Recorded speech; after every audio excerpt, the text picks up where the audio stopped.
আল্লাহ বলেন তোমরা এক আল্লাহকে মানো,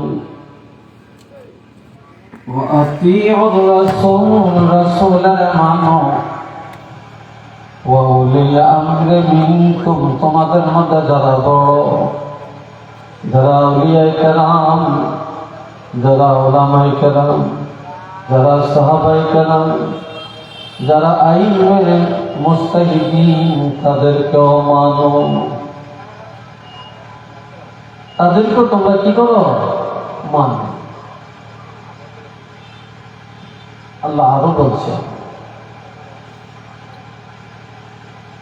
ইয়া আইয়ুহাল্লাযীনা আমানুত্তাকুল্লাহ,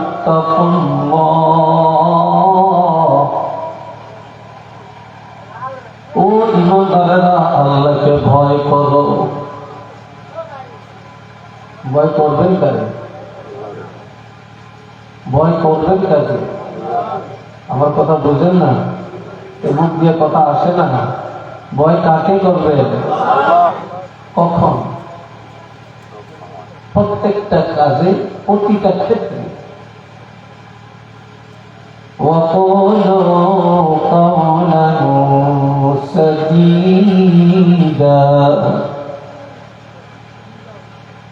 হক কথা বলো, উচিত কথা বলো, ন্যায়সঙ্গত কথা বলো। এই জবান বড় দাবি, এই জবানে অনুচিত কথা বলবা না, অসঙ্গত কথা বলবা না, কোরআন হাদিসের বিরোধী কথা বলবা না। এই জবান দিয়ে আর সরাসরি মোতাবেক কথাগুলো বলো, ন্যায় সঙ্গত কথা বলো। ইউসলিহ লাকুম আ'মালাকুম, যখন আল্লাহকে ভয় করবা, এই জবানে হক কথা বলবা,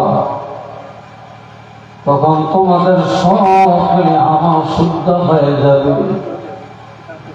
আমল যখন শুদ্ধ হয়ে যাবে, ওয়াগফির লাকুম যুনুবাকুম, তোমাদের যত গুনাহ, সব গুনাহ আল্লাহ মাফ করে দিবে।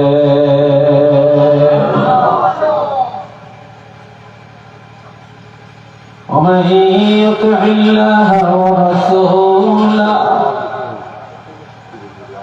আর যে আল্লাহকে মানে এবং রাসূলের মানে, ফাকাদ ফাজ, অবশ্যই সে কামিয়াব হয়ে গেছে। ফাওজান আযীমা, শুধু কামিয়াবি হয় না, সে মহা বিজয় অর্জন করেছে। এই দুনিয়ায় মৃত্যুর আগেই জান্নাতের সনদ পাওয়া গেছে।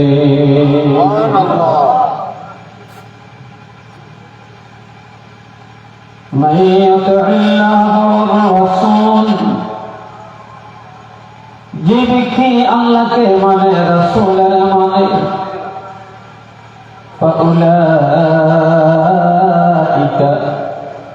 مع الذين أنعم الله عليهم من النبيين والصديقين والشهداء والصالحين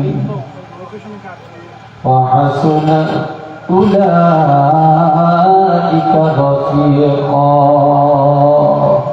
সবাই একবার বলেন আলহামদুলিল্লাহ। আরেকটু করে কর। এখন আলহামদুলিল্লাহ সবাই উচ্চ আওয়াজে বলেন না। একবার আলহামদুলিল্লাহ বললে 8টি জান্নাতের দরজা আল্লাহ খুলে দেন।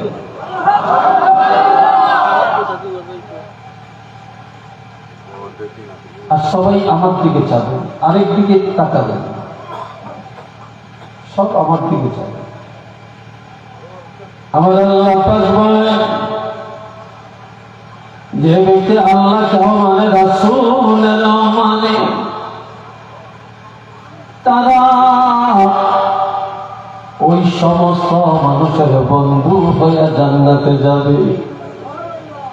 যাদেরকে এই দুনিয়াতে আল্লাহ জান্নাতি ঘোষণা দিয়েছেন, তারা হলেন 1 নম্বরে মিনান নবিয়্যিন, নবীগণ, ওয়াস-সিদ্দীকিন, সত্যবাদী সাহাবীগণ, ওয়াস-শুহাদা, শহীদগণ, ওয়াস-সালিহিন, তারা ওলি আল্লাহগণ, তারা নেককার উলামায়ে কেরামগণ।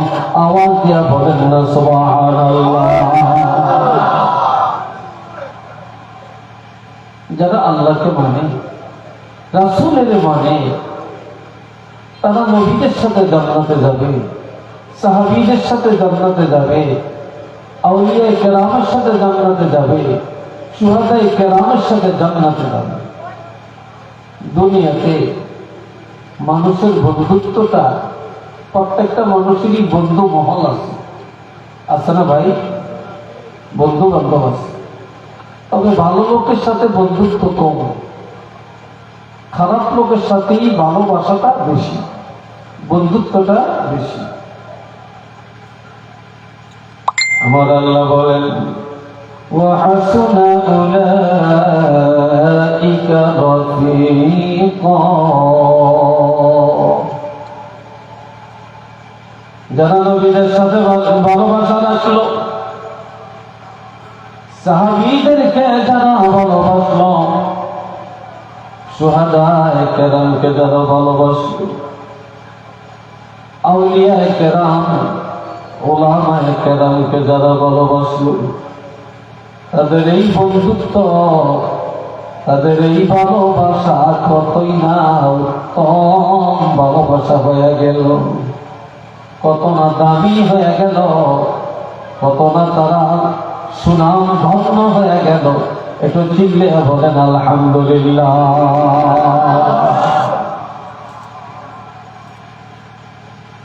হে ভাইরা আমার,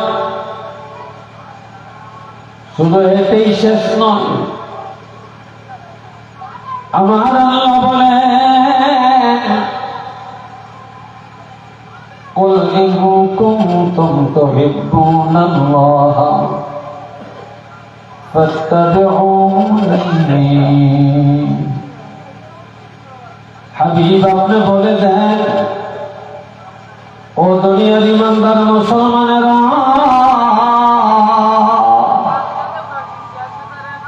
যদি আল্লাহর ভালোবাসা পেতে চাও, যদি আল্লাহর সাথে বন্ধুত্ব করতে চাও, তাহলে ফাত্তাবিউনি, আমি রাসূলের মানো। কারে মানো? আমি রাসূলুল্লাহর ইত্তেবা করো, আমার অনুসরণ করো। তাহলে ইউহিব্বুকুমুল্লাহ, আল্লাহ তোমাদেরকে ভালোবাসবেন। যখন আমাকে মানলে আল্লাহকে পাওয়া যায়, রাসূল খুশি হলে আল্লাহ খুশি হন, রাসূলের আনুগত্য করলে আল্লাহর আনুগত্য করা হয়। যখন আমি রাসূলের ভালোবাসবা, আল্লাহর ভালোবাসা পাওয়া যাইবা, আর আল্লাহর ভালোবাসার পুরস্কার আল্লাহ দিবেন। وَيَغْفِرْ لَكُمْ ذُنُوبَكُمْ, তোমাদের সবগুলো গুনাহ আল্লাহ মাফ করে দিবে।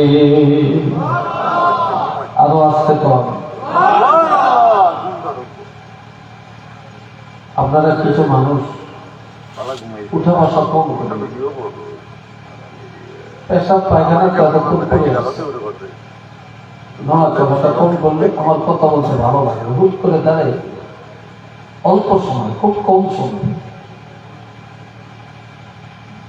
আল্লাহু গফুরুর রহিম, গুনাহ মাফ করার ব্যাপারে আমার আল্লাহ সব চাইতে বড় দয়ালু। চিল্লে বলেন আলহামদুলিল্লাহ। এই ভাইরা আমার, আল্লাহ দয়া করলেন রাসূল পাঠায়া, যে নবীর কারণে আমাদের আল্লাহকে পাওয়া, যে নবীর কারণে ক্ষমা পাওয়া, যে নবী